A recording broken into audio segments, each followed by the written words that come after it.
Hello and welcome to another edition of Pulp Picks. My name is Patrick. I'm Fritz. And we're here to give you this week's reading recommendations on New Comic Book Day. And it's a smaller week this week. Still some quality stuff coming out, but a lot of ongoing things. So we don't have a single number one up here for the first time in recent memory.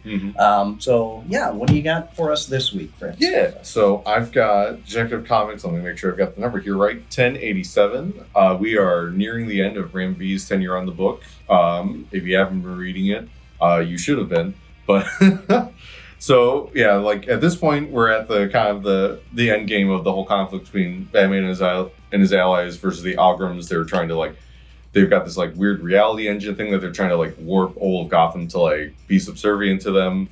So obviously Batman doesn't really take kindly to that, and they're fighting on multiple different fronts. You've got a bunch of people who are not you don't expect the 10-Eyed Man or Dula Dent to be big players in a lot of stuff, and the fact that they have some really standout moments in here is part of what I loved about this run. Is it's not afraid to pull out some of the weirder side characters from Batman comics, but you also still get big guys weirdly enough Mr. Freeze and Two-Face get some kind of not exactly heroic turns in this book, but they get to they get some really cool big moments where they're doing their part for Gotham, because they're also we don't like these guys either. They kind of aren't the best for us. So yeah, and it's it's just been so much fun getting this whole story of the Batman's rise and fall,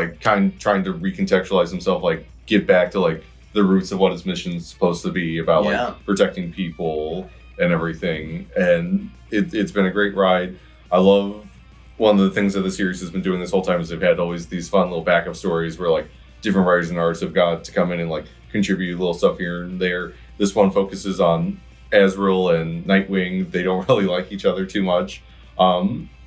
It's also a nice little spot to get a feel for the writer Dan Waters is going to be taking over Nightwing coming up in October. So he gets to spend a little time with Nightwing there. Might be maybe setting some conflict up between them that might fall into that title. Who knows? But no, this book has been nothing but amazing the whole time. It's probably been my most consistent pick on here. Yeah. Is there's nothing I can really say about that I haven't said before. Definitely check out the trade paperbacks and the back issues if we've got them. It's all good. You know what's really funny to me is that DC has made an effort to broaden the stable again and put a wider variety of books and not focus on the Trinity quite as much. Not that they've pulled back from that, but in doing that, at the same time, the Trinity books have been stronger than I can remember.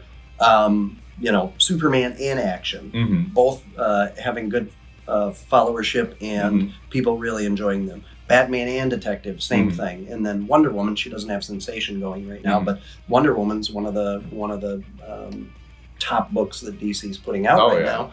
And so it's really funny that while they've been putting out Green Lantern, Green Arrow, Flash, stuff that expanded stuff that people are really liking, that the quality of the content in the Trinity books has gone up. Oh yeah, no, it's been nothing but good, and I'm so excited to see how it ends. I'm also I'm sad because I don't know, when you've got something good, you never you don't want to end even when you know it has to. But I don't know, I really can't wait to see how they bring it home these next two issues, because it's only two issues left and then it's all done. So things are probably going to get pretty explosive here at the end. Yeah, well, it'll be fun to see how they bring it to a close.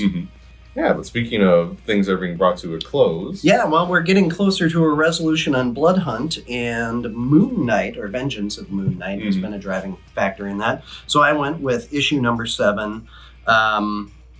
Man, I know that we talk about Jed MacKay and how deftly he's been telling stories across Marvel lately.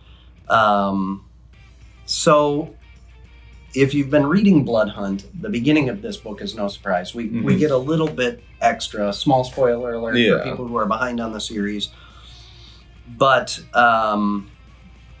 Tigra and Hunter's Moon bring in Wrecker to break Khonshu out of Asgard jail. Yeah. And which, of course, if you've got somebody locked away somewhere and you got to bust them out, you need a crowbar. Yeah. It was such a great idea. So it's just so good.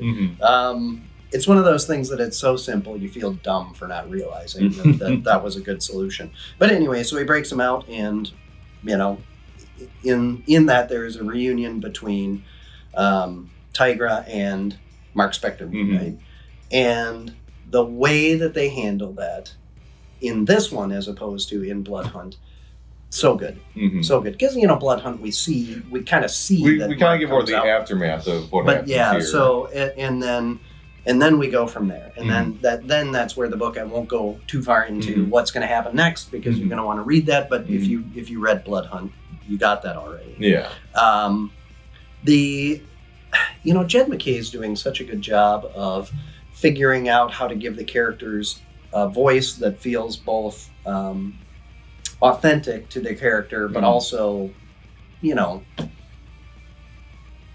modern, current. I can see what you're going so that they're not just a weird, stilted, backwards character from 40 years ago saying weird things like, you dig it or something like that. Which there was a book this week that we both read, and there was some terminology that was trying to make it feel young and modern, and it didn't quite hit right. So, to be able to be, and not that there's anybody terribly young in here or whatever, but it feels like this book is happening now is kind of more the point. Yeah. And, but then also to be able to touch on such an emotional level. There is something about, because let's face it, Tigra has been mostly just kind of an interesting character. You can throw this orange cat lady into a book and it looks cool. And, but I mean, it's not like she's had terrible depth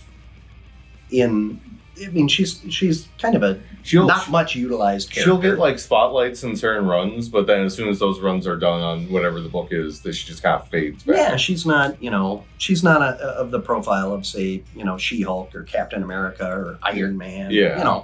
Any of the X people that just get endless number of books. So to see her develop as a character emotionally has been really cool. I'll harken back to that issue of Moon Knight where she and Mark were going to watch a movie with her kid. It was just so good. Like, you felt like, you could relate so much to them and their fears about opening up to each other and because of the life that they lead in the world that they live in and everything. So though that path of setting up those instances where we really feel like there's a genuine relationship between these two creates a big payoff. And they didn't just drop it in quick. It wasn't just like, oh, you're back, good. The way that it's played out in this book it's such a good moment. It is. It's a heartstring moment, right? I didn't cry, you cried. But anyway, art continues to be great. Blood Hunt is exceeding my expectations. Crossover, whatever. Vampires, blotting out the sun and trying to take over the whole world. It's kind of more of a cool classic, like, obviously there's going to be a big bad, we're going to take them down. Yeah. Things will go back to normal, whatever. So... And, like, I mean, Marvel's got plenty of those kind of stories where it's just like, heroes trapped in the villain thing. And it's normally, like, quote-unquote smaller scale. Like, there's, like, the classic, like, X-Men story where, like, Kulan Gat, like, traps New York in, like, a medieval fantasy world and stuff like that. But, like, doing, like, the entire world's just, like, covered in darkness and vampires are killing everyone. Like, like, ups it significantly. Yeah. And, I know that I say this probably ad nauseum on our videos, but I really like it when they focus on the human element of, because, you can have cool superhero moments, you can have over-the-top stuff, you can have them look cool, you can have them punching people, that's all great, but if that's it, it's too superficial for me. I really want to see behind the curtain. I want to see the person dealing with their day-to-day stuff, you know. Mm-hmm. That's why like She-Hulk has been so good for me, and Moon Knight has been so good for me, and that's where, you know, Spider-Man classically has been one of the all-time great characters, because that's what I really enjoy. So, and I'll segue here. I think that was one of the things that our consensus picked up really well, was we're seeing the personal life of this particular titular character, or at least like the way that like her other life affects her personal life. Like it's but yeah. Without further ado, it is issue 2 of Satan to Bring Down the House. Shouldn't really surprise people. We had issue 1 up here, and we both absolutely love that. So issue 2 just like keeps ratcheting it up in every regard. Yeah. So this is a Black Label book, so it's not in continuity. So we're able to you know, go along a ride that can take us anywhere. So we've got a new origin story. This is totally untethered to anything else, although we get a Superman reference in here. Yeah, that was fun. Yeah. the whole bit in the theater with like all the like people trying to get out was great. I really liked this book. Really liked it. It started gangbusters with just a tour de force of art and moving from panel to panel quickly with little text, and it felt very rapidly paced and full of action, and the color just popped.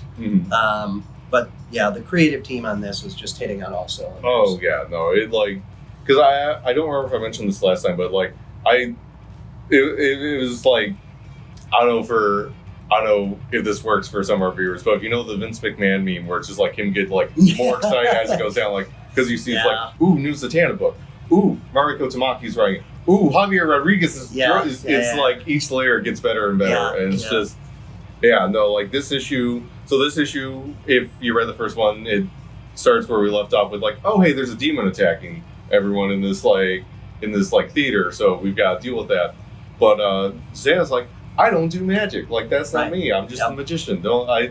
And so like she's like clearly trying not to get drawn into this. We keep getting these flashbacks to kind of like help kind of like draw like, why doesn't she do magic? We know she did at some point. So like, what's going on here?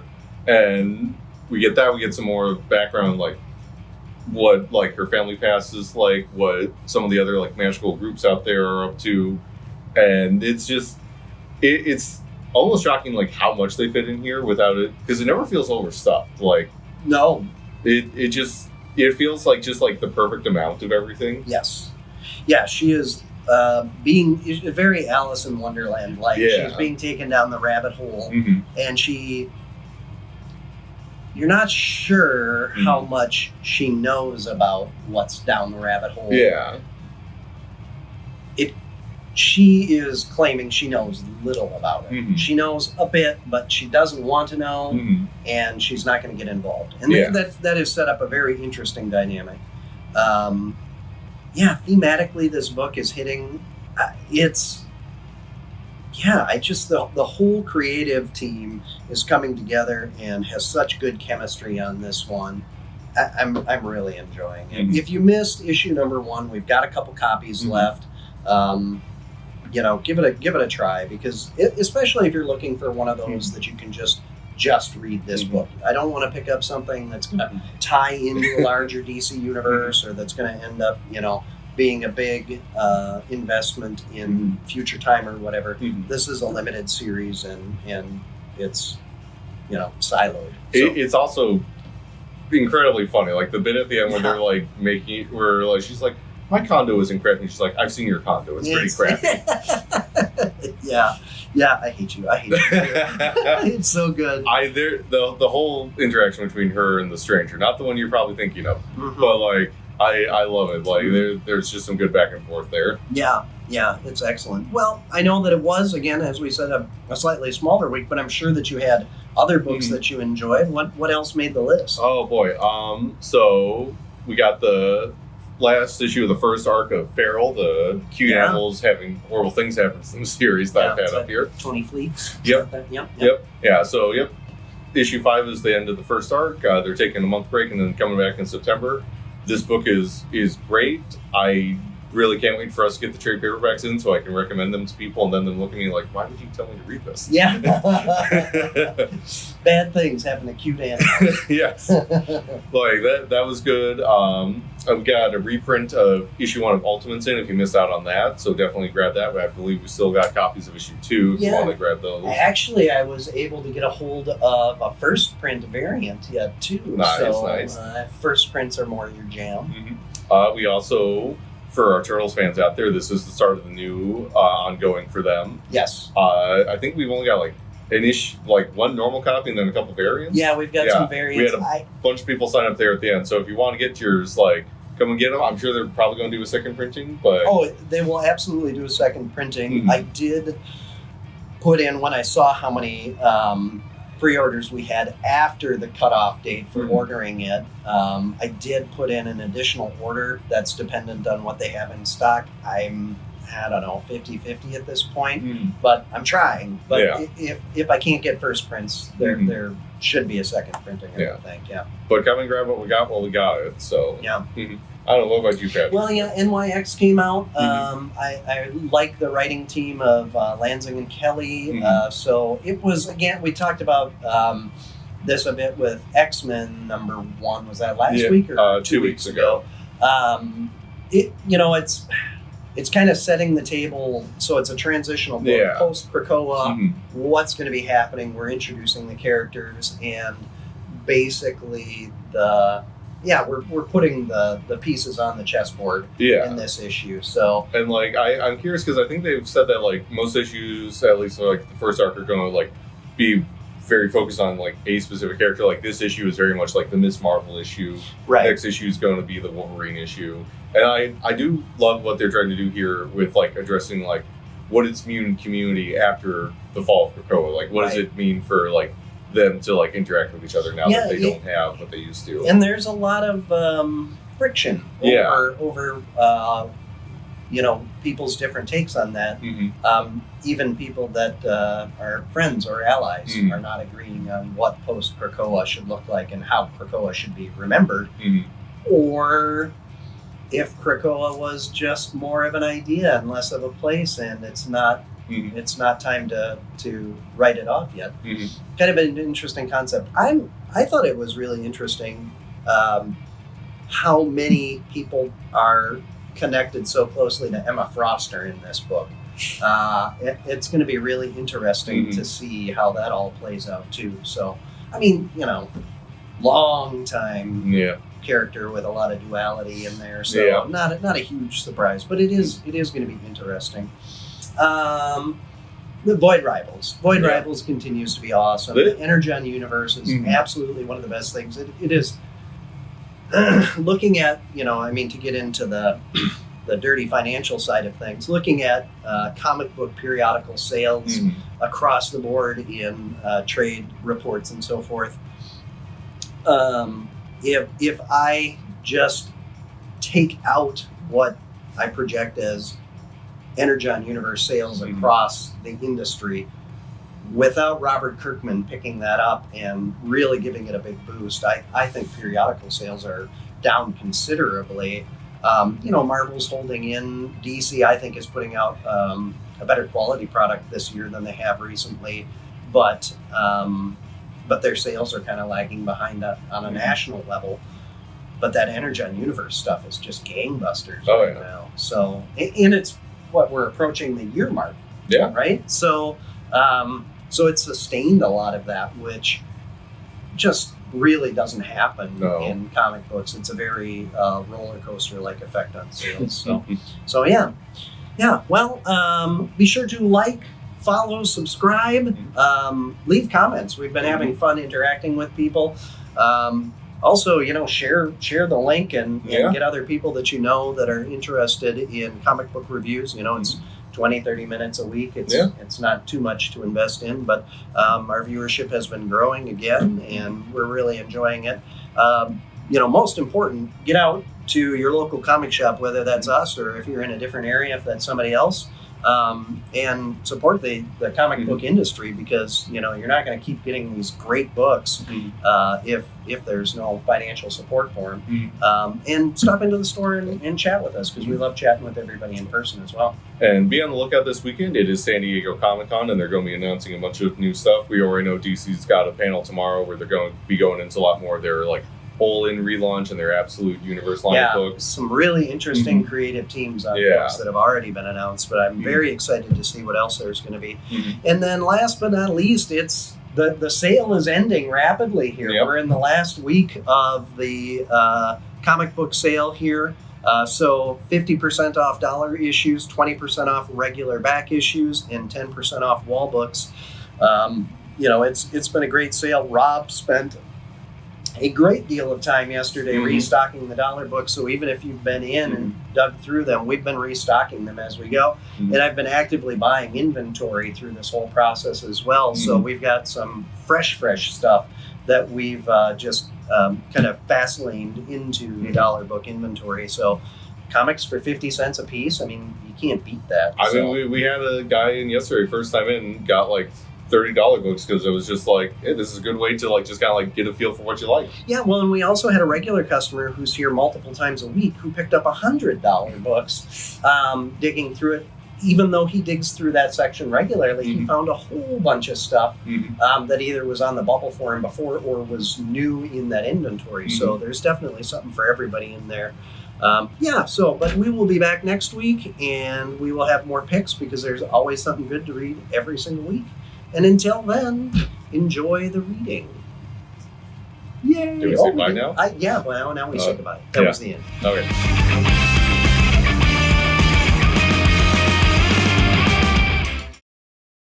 Man, I really hope that I know that it kicks on sometimes, but it sounded like a jet engine. It would also, I feel like it was on for a good chunk of it. Yeah. We'll find out. Yeah.